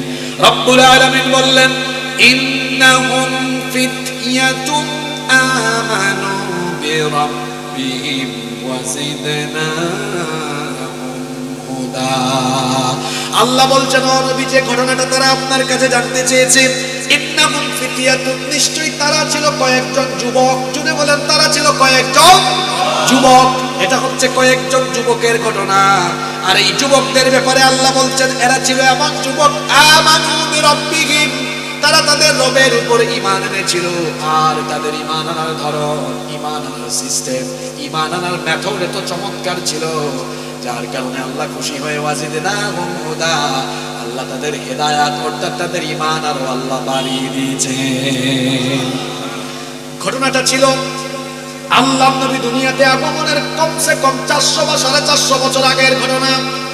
রোমান সাম্রাজ্যের অধিভুক্ত এক রাষ্ট্রের একজন জালিম বাদশা ছিল, তার নাম ছিল দাকিয়ানুস। জোরে বলেন বাদশার নাম কি? ভালো না জালিম? জোরে বলেন ভালো না জালিম? এই জালেম বাদশা সে তার রাষ্ট্রে একত্ববাদী রবের ইবাদত নিষিদ্ধ করে দিয়েছিল। কালেমা বা তাওহীদ গ্রহণ করলেই তাকে ধরে সে মেরে ফেলতো। গোটা দেশের মধ্যে শিরক বাধ্যতামূলক করে দিয়েছিল। এই দাকিয়ানুস জালিম বাদশা তার গোটা দেশের প্রত্যেক জনগণকে শিরক করতে বাধ্য করত। তার রাজ্যের ভেতরে বছরে একদিন মেলা বা উৎসবের আয়োজন হতো। সেই মেলা বা উৎসবে তার দেশের শিশু, কিশোর, তরুণ, যুবক, আবাল, বৃদ্ধ, বনিতা সবাই গিয়ে সেখানে হাজির হতো। আর সেখানে প্রকাশ্যে মূর্তি পূজা হতো, মূর্তির সামনে মাথা নত করা হতো। সেও এটাকে রাষ্ট্রীয়ভাবে বাধ্য করেছিল। দাকিয়ানুসের মতো বহু জালেম আর মুশরিক শাসক এখনো পৃথিবীর বিভিন্ন দেশে আছে, যারা শিরক এবং অপসংস্কৃতি জাতির লোকদের জনগণের গাড়ে চাপিয়ে দিয়ে জনগণকেও তারা শিরক করতে বাধ্য করে। আছে না নাই? দাকিয়ানুস বাদশা তার গোটা দেশে শিরক এভাবে বাধ্যতামূলক করে দিয়েছিল। বছরে একদিন সেখানে উৎসবের আয়োজন হতো। একবার দেখা গেল মেলা বা উৎসব স্থল থেকে হঠাৎ করে একটা যুবক উঠে গেল। শুনতেছেন আপনারা? করোনা কিন্তু আরাম হয়ে গেছে, অমনোযোগ হইবা। আজকের পয়সা বলে বিষয় গো তুরা বাদে আবার আপনারা রাগ করুন না, কেন আপনার দেশে তখন মানুষে জোর হইলে ওয়াজ তারার দলের উপরে নেওয়া যায়। ইলান আছেন, ইলান বিএনপি জামাত অন্যান্য দলের ভাই হলতা নিতে ফাউলে লোক কুরআনের মাহফিল বললে আপনারা ভাববা আমরা সব মুসলমান, ঠিক না বেটি? এটা করেন না, এটা বাদ জিনিস। সব বইয়া ঠান্ডা মাথায় হলো, আল্লাহ তৌফিক দুঃখা। মেলা বা উৎসব স্থল থেকে হঠাৎ করে একজন যুবক উঠল। সে উঠে ওই উৎসব স্থল থেকে ও দূরে একটা গাছ ছিল, সেই গাছের নিচে বসে পড়ল। কিছুক্ষণ পরে দেখা গেল আরেকজন উঠে ওই গাছের নিচে গিয়ে অল্প একটু দূরত্ব মেনটেন করে বসলো। কিছুক্ষণ পরে আরেকজন উঠলো। এইভাবে করে মোট 7 জন যুবক ওখান থেকে উঠে চলে গেল। কথা বুঝে থাকলে বলেন কয়জন? 7 জন যুবক একটা গাছের ছায়ার নিচে দূরত্ব মেনটেন করে বসে আছে। ইবনে কাতিরের ভেতরে গণনাটা এভাবে এসেছে, একজন আরেকজনের সাথে কথা বলছে না, কারণ কেউ তো কাউকে চিনে না, জানে না। এক জায়গায় কয়েকজন একসাথে থাকলে বেশিক্ষণ কথা না বলে থাকা যায় নাকি? প্রথমে যিনি এসেছিলেন তিনি বাকিদেরকে বললেন, ভাইরা ওখানে উৎসব চলে, উৎসব ফেলে রেখে আপনারা এখানে আসলেন কেন? বাকি 6 জন বলে, মিয়া আপনি আগে আসছেন, প্রশ্ন করার আগে আপনি আগে জবাব দেন, আপনি কেন আসছেন? প্রথম জন দেখলেন আমি যদি জবাব না দিই তাহলে বাকিরাও হয়তো জবাব দিবে না।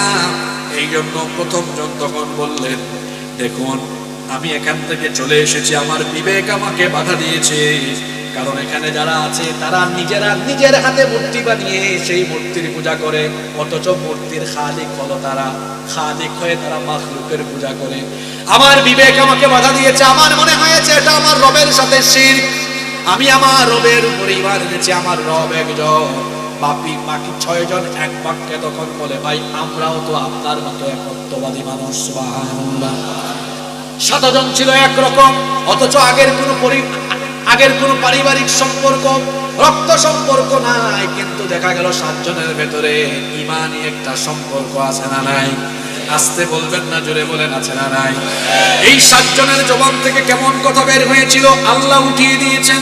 ওয়ারাবাতনা আলা কুলুবিহিম ইয ক্বামু ফাকালু রাব্বুনা রাব্বুস সামাওয়াতি ওয়াল আরদি লান নাদউয়া মিন দুনিহি ইলাহা লাকাদ কুলনা ইযান শাতাতা।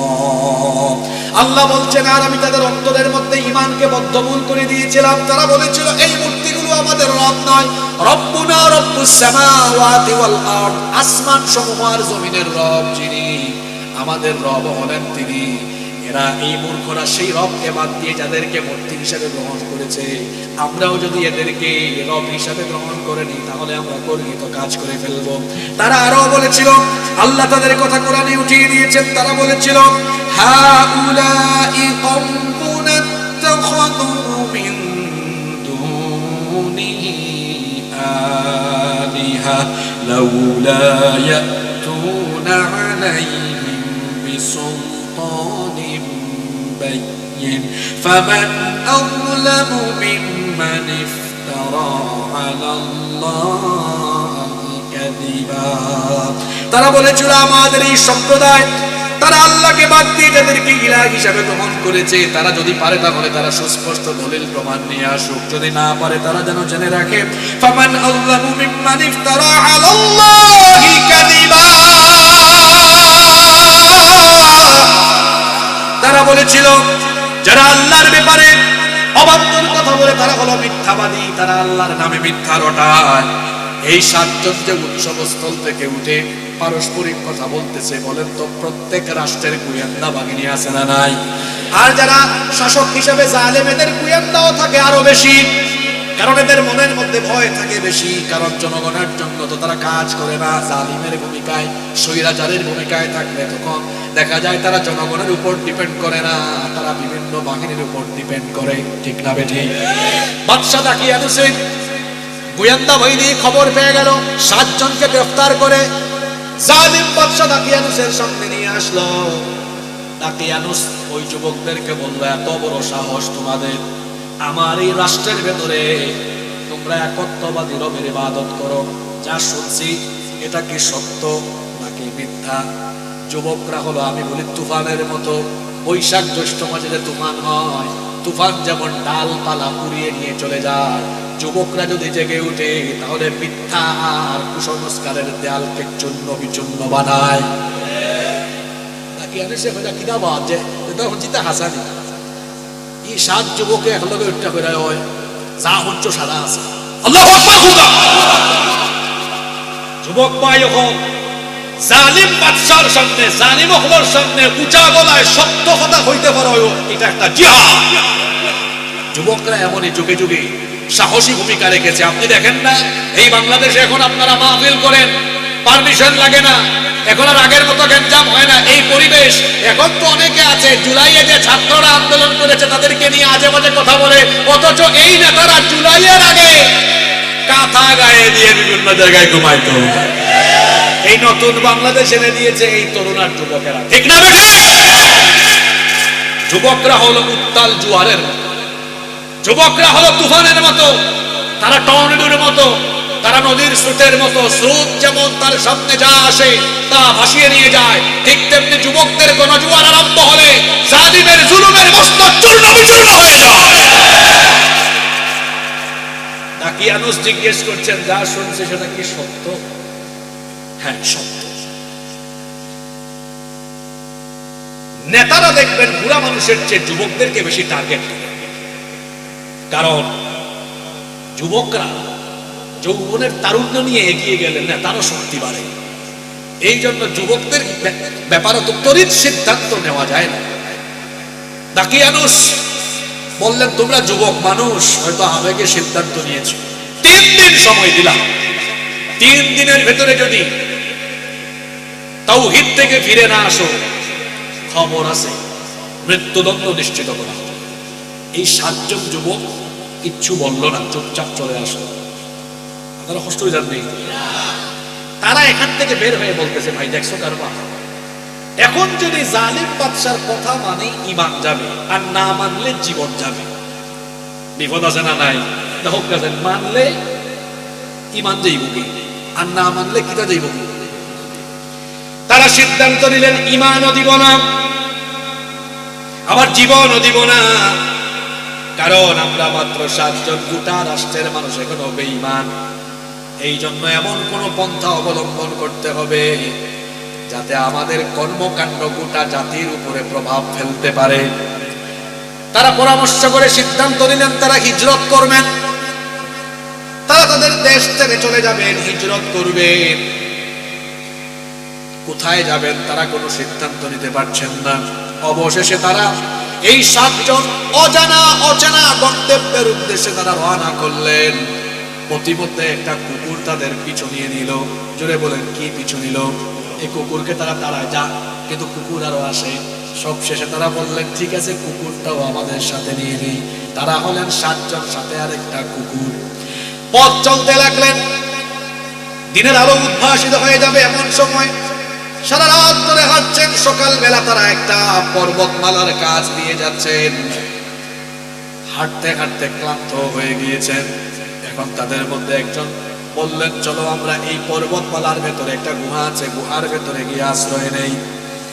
গুহার ভেতরে তারা যে আশ্রয় নেবেন, এটাও আল্লাহ তাদের অন্তরে ইলহামের মাধ্যমে ঢুকিয়ে দিয়েছিলেন।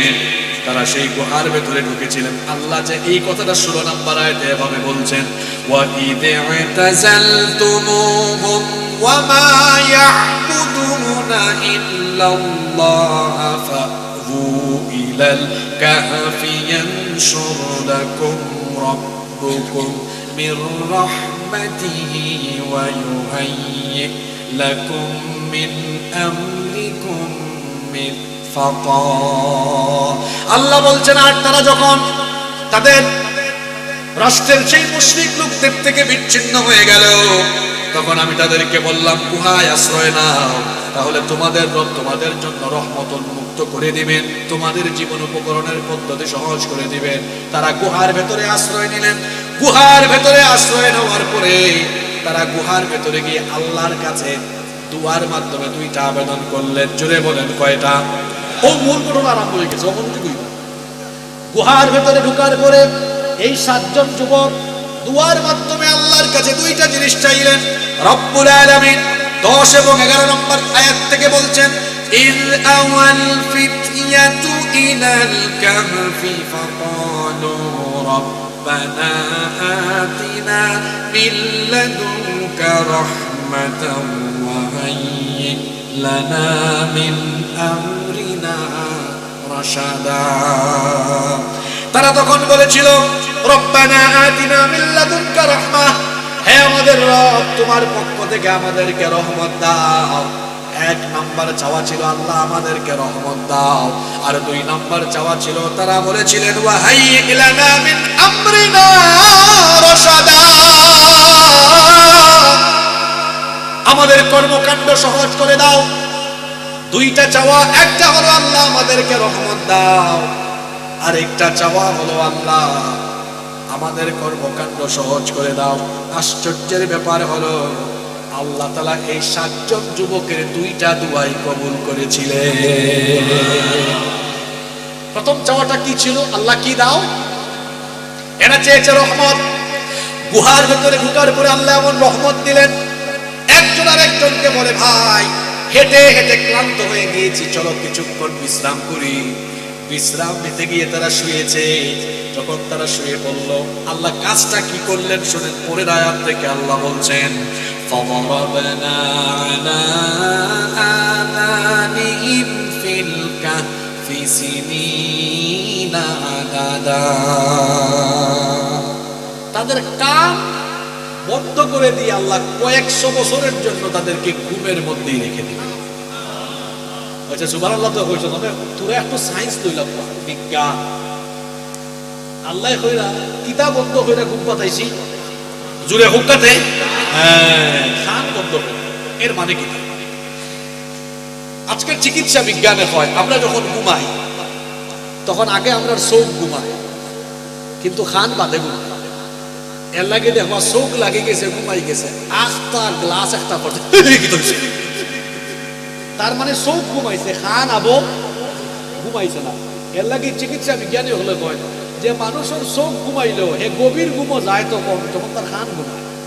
তার মানে ঘুমানির বাদে, মানে চোখ এখন বন্ধ হওয়ার বাদে আরো 1 মিনিট না আধা ঘন্টা 1 ঘন্টা যায়, খান বন্ধ হইতে। ও খান বন্ধ হইলে গভীর ঘুমো যায়। আগে চোখ ঘুমায়, আবার চোখ আগে উঠে, কিন্তু চোখ বন্ধ হইল খান ঘুমায় না।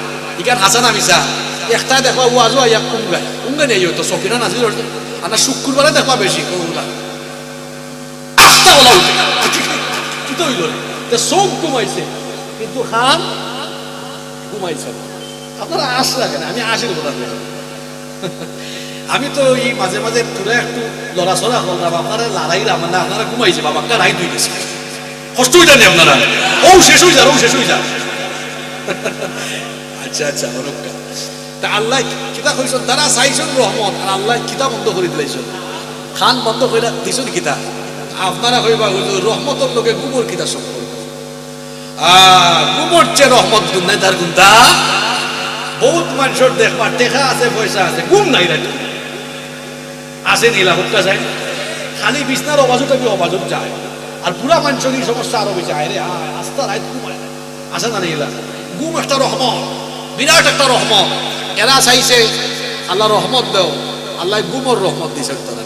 সুবহানাল্লাহ, হুক্কা হইছে 1 নম্বর চাওয়া গেল। আর একটা চাওয়া আছে না, আল্লাহ আপনার কাজরে সহজ বানায় দাও। মানে আল্লাহ এই যে আমরা আপনার এলাকা বাড়ি করবো বাচ্চা চালিয়ে আইছি একমাত্র ইমানের কারণে, এই বেঈমান হল লাগি আমরা আইছি। আল্লাহ যে ইমানের কারণে আমরা আইছি, তাইলে এই যে দায়িত্বটা সবর গেছে ইমানের প্রভাব পৌঁছানোর দায়িত্বটা তুমি লইলাম আল্লাহ, সবর গেছে ইমানের নিয়ামত পৌঁছানোর ব্যবস্থা করে দিলাম। সুবহানাল্লাহ, আল্লাহ খেলা যাওয়া ওটাও করলাম, তুমি জান ঘুমাও, আমার কাম আমি করলাম। এরা ঘুমাই রয়েছে 300 বছর, জোরে হুক্কা কত বছর, আর আল্লাহ কিরাত ঘুম পাঠাইছো না ভালো হলো। এই গুহাটা ছিল উত্তরমুখী, আল্লাহ আরামে ঘুম পাড়িয়েছেন। মানুষ যদি চিত হয়ে একটানা মাটিতে ঘুমায়, বিজ্ঞান বলে মাটি তার দেহ খেয়ে ফেলবে। এই জন্য আল্লাহ এদেরকে ঘুমের মধ্যে মাঝে মাঝে ডান কাত করাতেন, মাঝে মাঝে বাম কাত করাতেন। শুধু তাই নয়, সূর্য যখন সকালবেলা উঠতো, সূর্যের আলো যেন গুহার ভেতরে ঢুকে তাদের ঘুমের কোনো ব্যাঘাত না ঘটায়। এজন্য আল্লাহ এখানে বলছেন ওয়াতারাশ শামসা ইদা তালাআত তাসাওয়ারু আন কাহফিহিম দাতাল ইয়ামিনি ওয়া ইদা গরাবাত তাকরিদুহুম দাতাশ শিমাল। যখন আল্লাহ সূর্য উঠাতেন ডান দিকে একটু কাত করে উঠাতেন, সূর্য ডুবানোর সময় বাম দিকে কাত করে ডুবাতেন, যাতে সূর্যের আলোর কারণে তাদের ঘুম না ভাঙে। সুবহানাল্লাহ। আর ওই যে আরেকটা কুকুর সাথে ছিল, ওয়াকালবুহুম বাসিতুন যিরাইহি বিল ওয়াসিদ। এই কুকুরটা আবার গুহার সামনে 2 পা ছড়িয়ে দিয়ে জিহ্বা বের করে বসেছিল। কোনো আরো খান তুলা কথা হইছে, এই যে কুকুরিটা গুহার সামনে হলাম জিহ্বা বার করে 2 পা ছড়াইয়া বইছে, আর এরাও ঘুমাইছে এমন ভাবে। এরা যে এই গুহা থামাইছে, ও কাফির হলে কিন্তু তার ফাইনিছে, কিন্তু এরা যখন আইতো গুহার মতো এই কুকুর এবং তারা যারা ঘুমন্ত আসতা, আল্লাহ কুরআনও হইছেন এই সূরার মাঝে যে ওয়াতাহসাবুহুম আইকাদান ওয়া হুম রুকুদ, যে তারা ঘুমাইলেও আপনি যদি তারারে দেখতা, দেখলে আপনি অবাক হয়ে গেলেন না, তারা দেখলে লাগি এটা অসম্ভব নেই। ও বলে এরা ঘুমাই রয়েছে কত বছর, মাঝে মাঝে ডাইন খাইতো এরা, বাম খাইতো এরা, খার ইশারায় হলিতা। আবার সূর্য উঠে আল্লাহ ডাইনে দিয়ে সূর্যরে খাইত কইরা, বামে দিয়ে আল্লাহ সূর্যরে খাইত কইরা ডুবাই দেয়, ঘুমো কোনো ব্যাঘাত না ঘটে। সুবহানাল্লাহ কইতা নাই। ও এরা ঘুমাইছে, ঘুমো রয়েছে। কত সময় ঘুমাইছে না, আমরা 300 নাই, আরো কিছু আছে। 25 নম্বরে আল্লাহ বলছেন ওয়ালাবিথু ফি কাহফিহিম 300 সিনিনা ওয়াজদাদু 9 নাই, 309 বছর। জুড়ে হোক্কা কত বছর, এটা স্বাভাবিক কথা না হোক্কা চাই। ও আপনারা ওয়া ঝুন্নে গিয়া ঘুমাইবার আইতে একটা 4-5 ঘন্টা বাদে উঠবা, তাহাজ্জুদ করবা, ফজর করবা না, কিনা যারা তাহাজ্জুদ করবে এরা আরো কম ঘুমাইবা। আর এরা ঘুমো করছেন কত বছর, 309 বছর বাদে আল্লাহ এরা 7 জনকে ঘুম থেকে উঠাইছে। সুবহানাল্লাহ, বাড়িতে গিয়া কইবা কত বছর বাদে, 309 বছর বাদে উঠটা একজন আরো জনকে সাইরা করে কি কিতাব এই শরীরের মাঝে অত দুলা বলে সেই করে কত 20 থেকে 20 কোথায়। আচ্ছা কত সময় ঘুমাইছো, একজন আরো জনকে জিজ্ঞাই না কত সময়। এই যে আল্লাহ এখানে বলছেন ওয়াকাযালিকা বা'আথনাহুম লিয়াতাসাআলু বাইনাহুম ক্বালা কাইলুম মিনহুম কাম লাবিথতুম ক্বালু লাবিথনা ইয়াওমান আও বা'দা ইয়াওম। একজন আরেকজনে জিজ্ঞাসা কাম লাবিথতুম, ওয়া কত সময় ঘুমাইছো, আরেকজনে কইরা লাবিথনা ইয়াওমান আও বা'দা ইয়াওম, মনে হয় আধা দিন না একদিন ঘুমাইছে। আধা দিন আর নাই। আচ্ছা হোক আছে রাত ঘুমাইলে সকালবেলা ঘুম থেকে উঠলে ফেটো কিতা লাগে, মাথু কাটে, যদি হোক কিতা লাগে। একজনে ফেরা মনে হয় আধা দিন, আর একজনে ফেরে মাধ্যম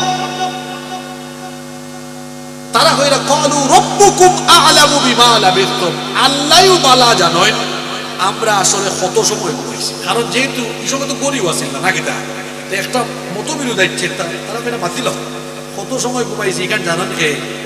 আরো জুড়ে হোকা জানেন কে? পেটে ক্ষুধা লাগার কারণে একজন আরেকজনকে বললেন এই প্রসঙ্গ আপাতত বাদ দাও, আমাদের মধ্য থেকে কেউ একজন বাজারে যাও।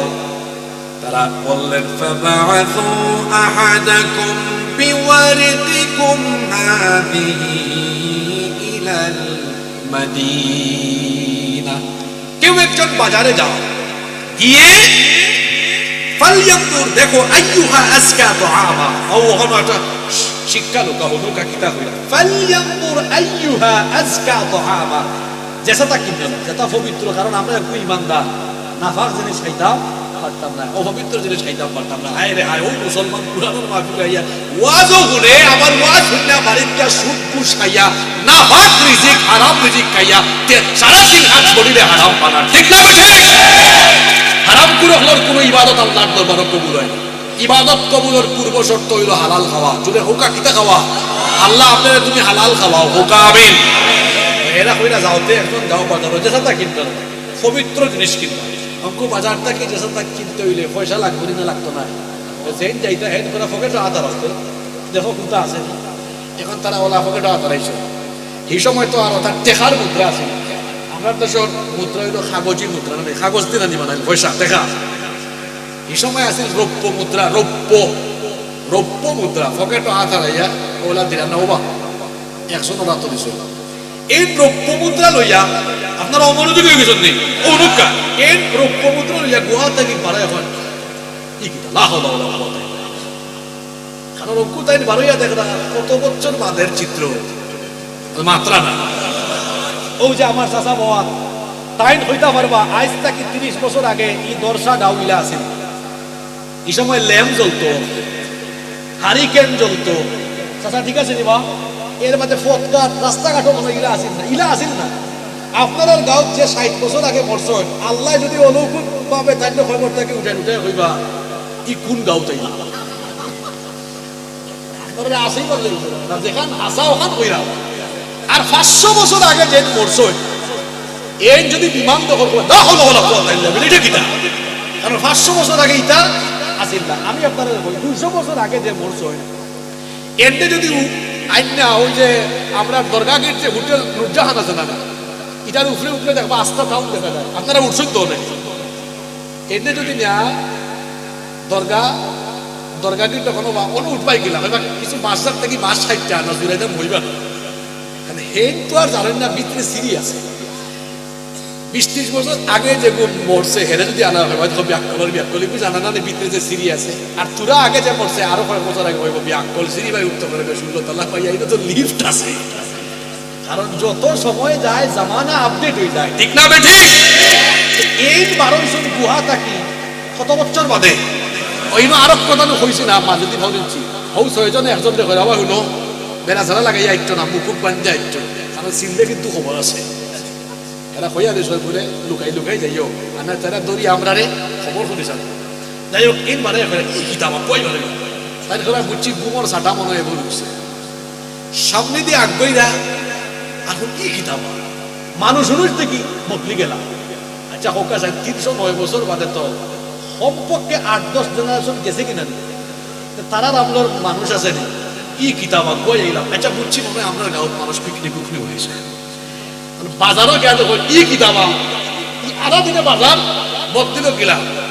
আজ থেকে 15-20 বছর আগে এই এলাকাতে আমি আবার আইসলাম ছোট কালো, আমার কিছু আত্মীয় স্বজন আছে তখন ওই যে সুরমা গান হিসাবে খেয়া আছে অঙ্কু তো ইয়ে হয়েছে কিতা ব্রিজ হয়ে গেছে। 20 বছর আগে যারা আছে তখন কিরা রয়েছে নি, রয়েছে না তো। এই 309 বছর বাদে বাজারে গিয়ে ই কিতাবা বাজার ই অত হালকা সময় বদলে গেল। তাই করে বুঝছি আমার গুমর ছাটা মনে হয় এগুলো রুখছে।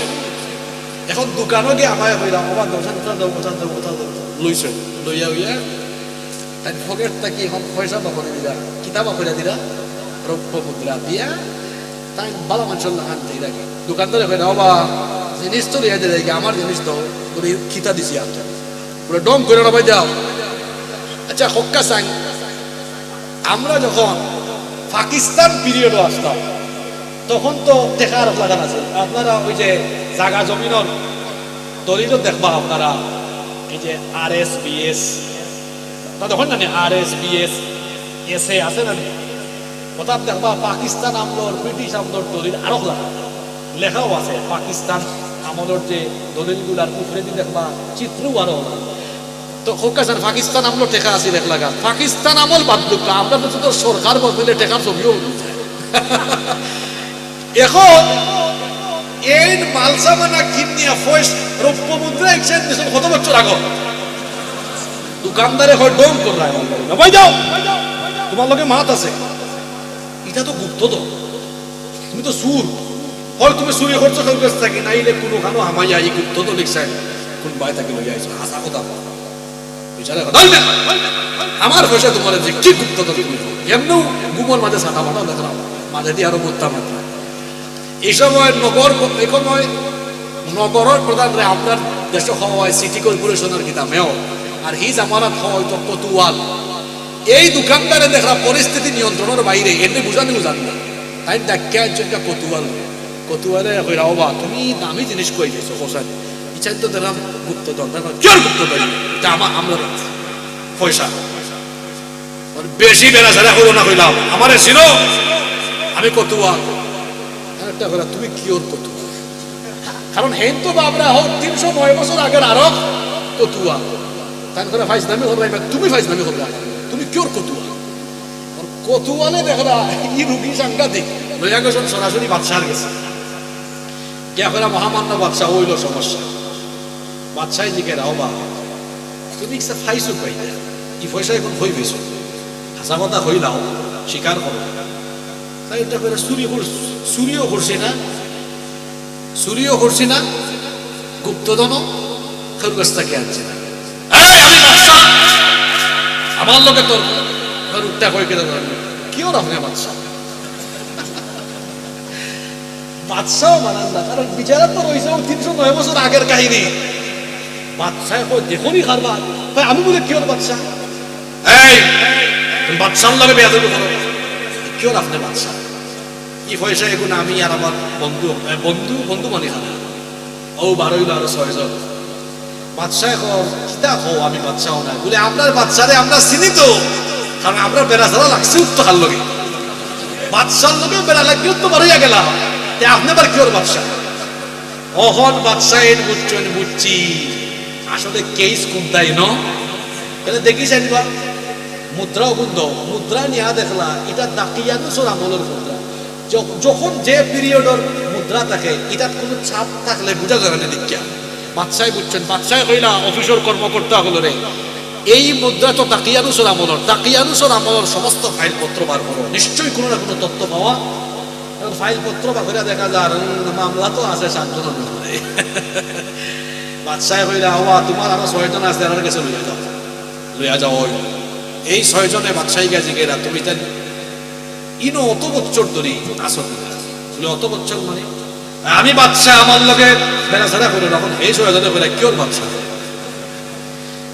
আবার কি কিতা বাদশাহ কইরা শুনো তুমি তাই নিনো এত বছর ধরে কিলা আনাছো 300 বছরের উপরে এরা উঠতে ধরবে কেউ 300 বছর সকালে ঘুমাইছে অঙ্কু বিকালে আমরা উঠছি কারণ যেদিন তারা ঘুমাইছে 309 বছর আগে এই সময় আসেন সকালবেলা 309 বছর মানে আল্লাহ তারা যখন ঘুম থেকে উঠাইছে সময়টা আসিল বিকালবেলা এর লাগে তারা ভাবছে সকালে ঘুমাইছে বিকালে বাদশাহ কইরা এই 300 বছরের উপরে তুমি তাই ঘুমাই আস বাচ্চা আসবে কেউ 300 বছর সকালে ঘুমাইয়া উঠবে না বাদশাহ কইলা না না না এতগুলা প্রজন্ম শেষ হয়ে গেছে 309 বছর পরে আল্লাহ তোমাদের অলৌকিক ভাবে জীবিত করছে আল্লাহু আকবার এখন আপনারা কইবা আল্লাহ এনারা 309 বছর ঘুম পাতাইয়া আবার 309 বছর বাদে উঠাইছেন কেন? জোরে হোক কাছেন, কারণ আছে না নাই?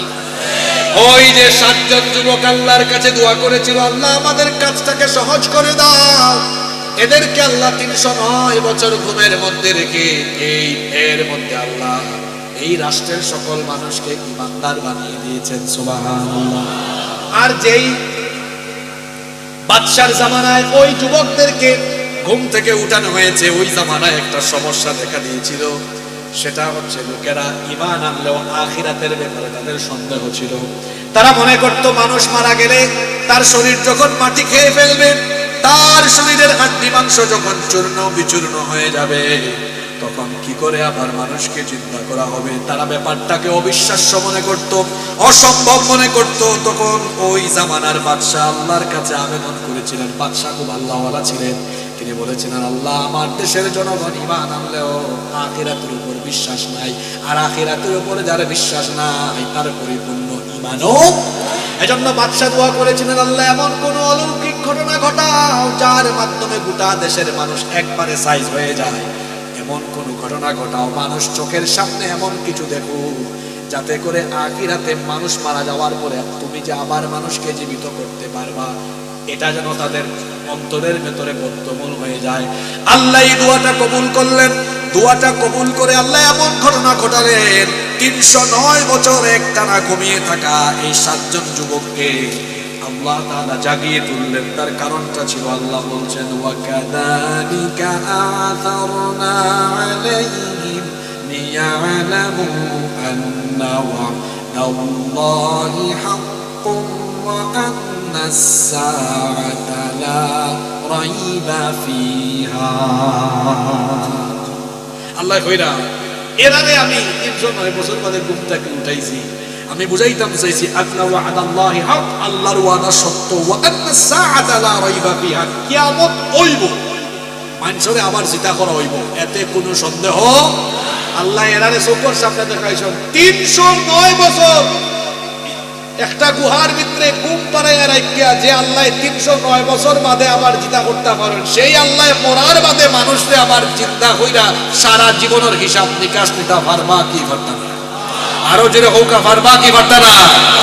তাহলে আসহাবে কাহাফের ঘটনাটা আল্লাহ উল্লেখ করছেন যাতে আখিরাতের প্রতি আমরার বিশ্বাস বাড়ে এবং আখিরাতের জবাবদিহিমূলক জীবন যেন আমরা গঠনে উদ্বুদ্ধ হই। কারণ আখিরাত আল্লাহর কাছে জবাব দেওয়া লাগবে। এই ভয়টা যে মানুষের অন্তরও আছে, এ কোনোদিন নামাজ ছাড়তো না। আল্লাহুম্মা আমিন। ربنا ظلمنا أنفسنا وإن لم تغفر لنا وترحمنا لنكونن من الخاسرين ربنا آتنا في الدنيا حسنة وفي الآخرة حسنة وقنا عذاب النار ربنا اصرف عنا عذاب جهنم إن عذابها كان غراما ربنا إننا سمعنا مناديا ينادي للإيمان أن آمنوا بربكم فآمنا ربنا فاغفر لنا ذنوبنا وكفر عنا سيئاتنا وتوفنا مع الأبرار رب العالمين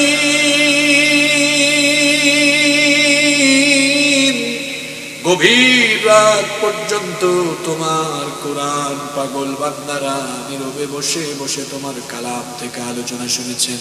রব্বুল আলামিন, আমরা যারা গভীর এই রজনীতে হাত তুললাম, আমরা জীবনে কম হোক বেশি হোক গুনাহ করে ফেলেছি।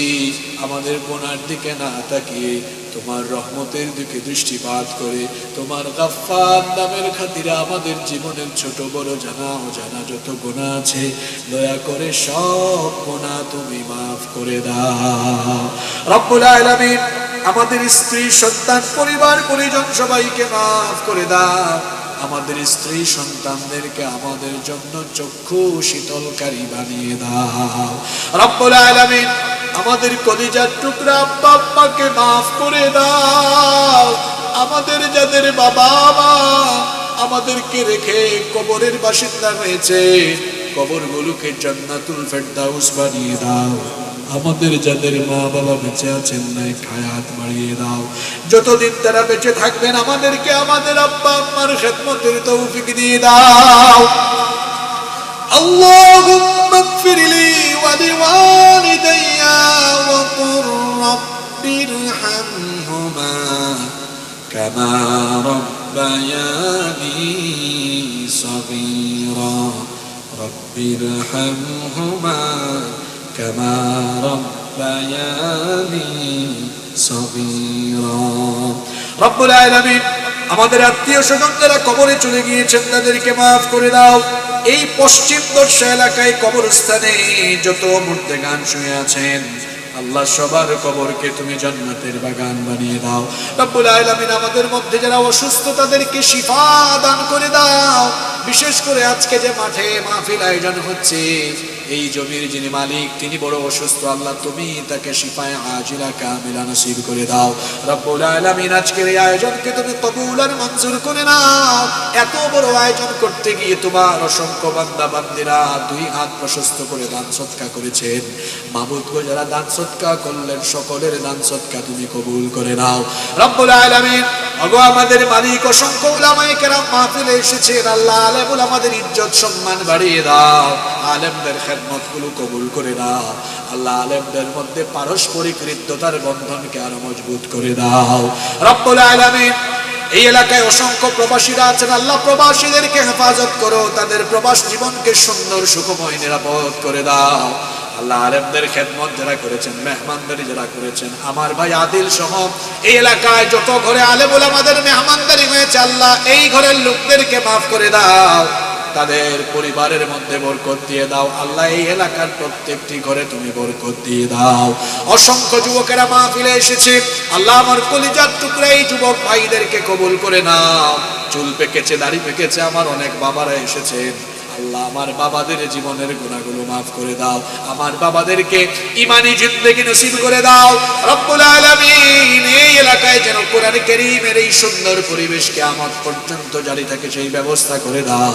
যুবকেরা প্রাণবন্তভাবে আন্তরিকভাবে এই মাহফিল বাস্তবায়নে সহযোগিতা করেছে, আল্লাহ আমার যুবক ভাইদেরকে তুমি কবুল করে নাও। মাহফিলের সম্মানিত সভাপতি সাহেব সহ ইন্তেজামিয়া কমিটিতে যারা রয়েছেন আল্লাহ সবাইকে তুমি মাফ করে দাও। রব্বুল আলামিন বাড়ি ফিরে যাওয়া পর্যন্ত রাস্তাঘাটে তুমি আমাদের নিরাপত্তা দানকারী হয়ে যাও। মাবুদ গো আমাদের সকলকে তুমি দ্বীনের জন্য কবুল করে নাও।